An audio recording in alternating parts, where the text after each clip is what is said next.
मित्रांनो, दुपारचे 3 वाजलेत आणि तुम्ही आता माझ्या मागचा सीन वगैरे बघत असाल. तुम्हाला वाटलं असेल की मी जेवायचा ब्रेक घेतला आहे, तर अजिबात नाही. मी कोणता ब्रेक घेतला माहिती आहे का? तुम्हाला गंगा नदीचं दर्शन द्यायचा. हे बघा, हे गंगेचे पात्र आहे. कसं वाटतंय?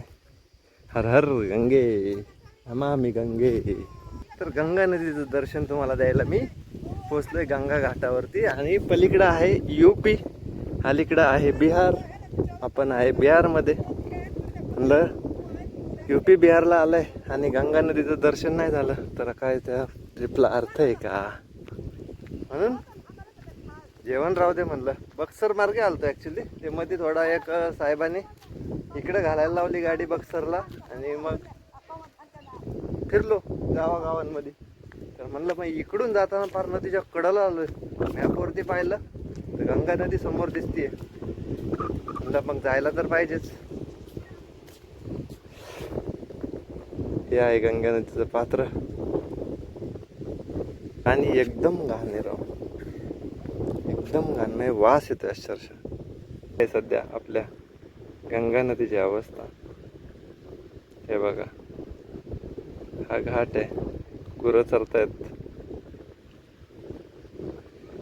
आपल्या साहेबांनी सांगितलंय की गंगा नदीची स्वच्छता मोहीम राबवायची कामं चालू आहेत 2014 पासून. काय करता आता, कधी होणार स्वच्छ काय माहिती. पण नमामि गंगे. कसं वाटलं मित्रांनो दर्शन? थोडी निराशा झाली ॲक्च्युली. तोंडात पाय धुवायचं होतं मला गंगेमध्ये, पण आपल्या गंगेची अवस्था बघा काय. जाऊ द्या, त्याच्यावरती काय आपण जास्त टिप्पणी करणार नाही. मस्त असं परिसर होता हा.